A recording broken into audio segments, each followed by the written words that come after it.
I'm Andrea Kauffman. I'm Bruce Klauber. Now let me take it now. Okay, please. Okay, together we wrote the book, Let Me Be Frank, The Extraordinary Life and Music of Frank Sinatra Jr. Hey! One of the things that's come to my attention as a working musician is, and very gratifying news, is that one of the hottest tickets on Broadway is a show called Just in Time, which is about the life and music of Bobby Darin. And it's good because those of us who work get to sing I Remember April and That's All, and we can say, oh, it's from the new Broadway show. But it got me thinking that the family has tried to launch... Whose family? The Sinatra family. Oh, okay. Has tried to launch, actually they have launched one or two Frank Sinatra stage shows focusing on the life and music of Frank Sinatra, and they played, and I don't think they went over that well, or else they would still failed. They would still be playing. Yeah. And what I don't think anyone knows until you read the book, or unless they've spoken to you, is that there was almost a Frank Sinatra musical on Broadway starring Frank Sinatra Jr.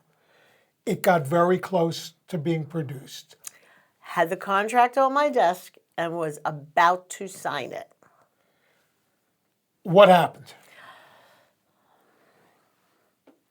What happened was Nick Howie, the executive producer, the money guy, who was a sweetheart of a guy to work with, gave Frank a list of 19 songs. He needed 16 in the show. And the songs, that list was compiled with Nick and Charlie Pignon. And Frank had to pick 16 of those 19 songs. And Frank only picked 13 and put 3 of his own in. When you say his own, you mean numbers that he... That he wanted to sing, that were not the chestnuts, the Sinatra chestnuts, the evergreens, they were just obscure Sinatra songs. And Charlie had worked very hard to put this deal together. He really did. He and Nick became good friends, and they worked very hard to do this. And Charlie called me. He said, look, you got to get Frankie to renege. You've got to get him to pick from the list that we gave him, no other list, just the list we gave him. And the songs he wants to put in, they don't follow. They don't work. Pardon me. I said, all right, I'll try. He acquiesces with me on the phone. I said, Frank, we're going to lose the deal. You could be working for the next 2 years, making a ton of money, but this is the way it has to be for it to be commercially successful. He hated that word. Marketability, he hated that word. Anyway, we are now going to announce the other 3 songs that he's picking from that list, and we are going to have a 4-way conversation. Nick, Charlie, myself, and Frankie.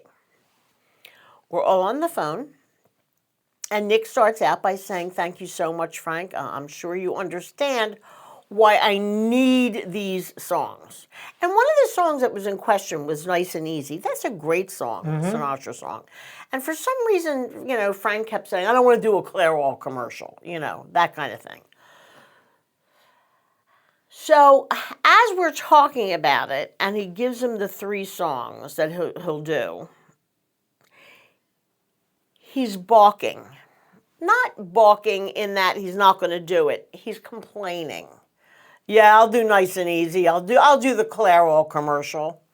Yeah, I'll do such and such. It'll crawl up my ass every time I sing it, but I'll do it. And Charlie explodes. And when I say explodes, I mean he just starts screaming that his life's too short and he doesn't want to deal with this anymore with Frank. And he said, the deal is dead. He hangs up the phone. Nick is still on, I'm still on, Frank's still on. And Frank says, oh, good. Well, now I'm out of it and I don't have to sing those fucking songs, and hangs up. Now Nick and I are on. I said, Nick, what just happened? He said, Charlie just blew this. I said, you're damn right he just blew it. There was no, let Frank Borch, let him, that's a Jewish word for complain. Let Frank complain. Let him get it off. So what, he said, I'll sing the Clairol commercial. So what, he said that. There was no skin off of Charlie's teeth. He was getting those 3 songs. And with that, Nick said, it was nice working with you, Andrea. I was looking forward to it. But I don't think we have a deal. It's a shame. That is a shame, because I don't think we had discussed this off camera. Who else could do this credibly? One of the reasons, you said something very important, and I think you know the answer, so I'm going to ask you the question. Okay. Why do you think the Sinatra productions never worked? Well, I think there was a credibility thing missing. I think there was an authenticity thing missing. And there was no, which I didn't say, there was no like official connection. There's nobody associated with this thing. Well, of course. Well, they were. The girls were. But there was still, it from the previews and the clips that I saw, it could have been anybody.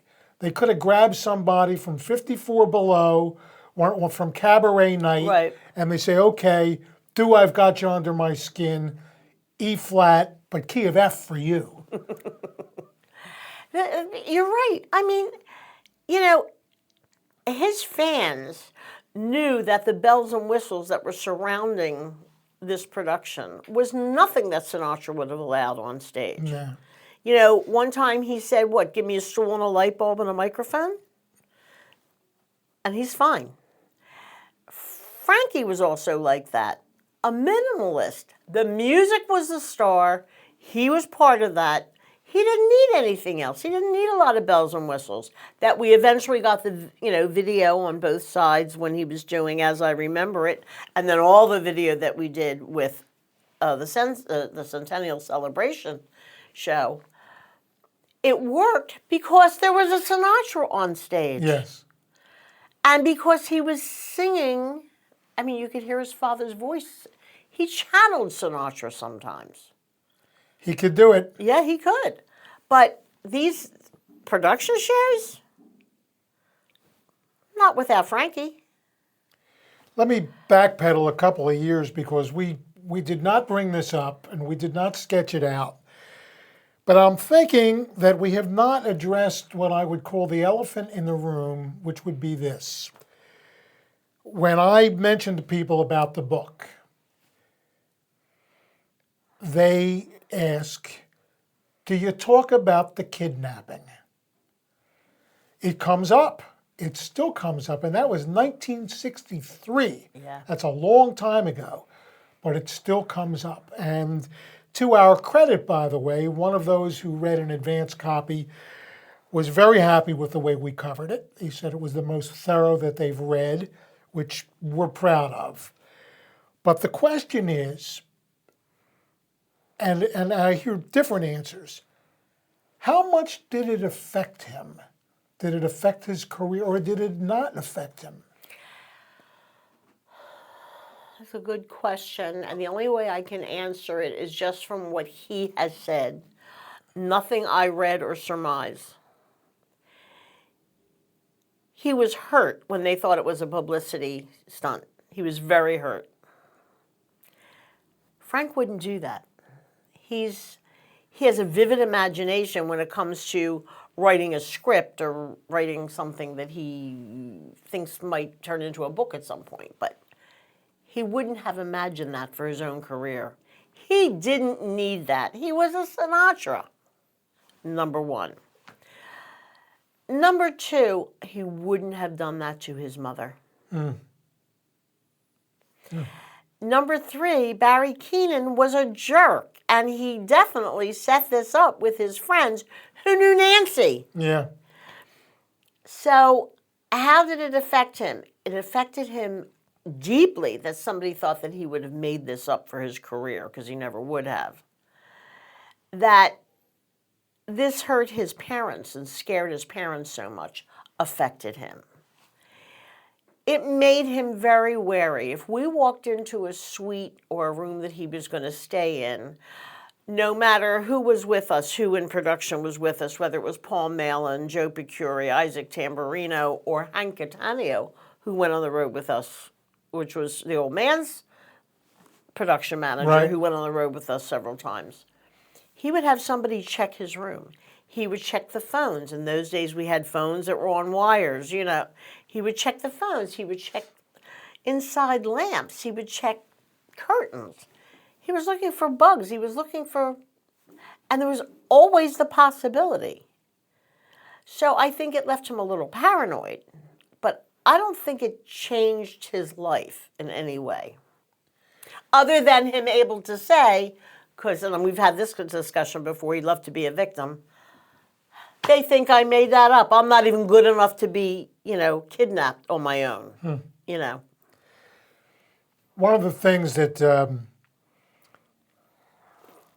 that I was always impressed by, aside from his singing, I was very taken by the movie A Man Called Adam, which is early. It was groundbreaking in a number of ways. I thought he did a heck of a job. And I said to myself, I said, this guy's going to be an actor. And through the years, he proved to be, as the critics would say, a more than capable actor. He passed in 2016, but you guys had plans. We did. He wanted to do this centennial celebration for 2.5 years, and he felt it would be beyond 100 years. And his next move was TV or movies. And that's what we were working on. I had a couple of meetings with some agents in LA. He went to one of them. I took the other ones myself, the other meetings. Everybody was interested. And one of the things that's interesting to me is he did a bit, I forget, David Leaf was one of the producers, and somebody else who was more famous than David, and I can't remember his name, but he did Son of the Beach. And he played Stinkfinger. Yeah. He was fantastic. I think Seth MacFarlane recognized his voiceover capabilities and had him come in and do, a couple of Family Guys. Very interesting, because I think he would have been he would have made that his own. His father was a great actor, obviously. Yes. But Frankie would have. You can't imitate that. You either are a great actor or you're not.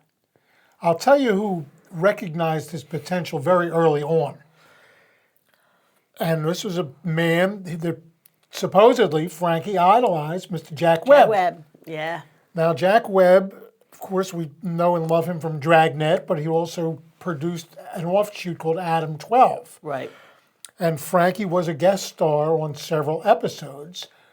Jack Webb had plans. There was a 2-part episode that starred Frank Sinatra Jr. as a doctor in an inner city hospital, addressing all the crises that happen in inner city hospitals. Did a 2-part episode, which was going to stand as a pilot for a series. And, as a matter of fact, in the book we interview Kent McCord, who was from Adam-12, and it was great, and you can still watch it on reruns, but for one reason or another, it never happened. Never happened because Frank wasn't going to give up music until he was done singing. And of course, Jack died. True.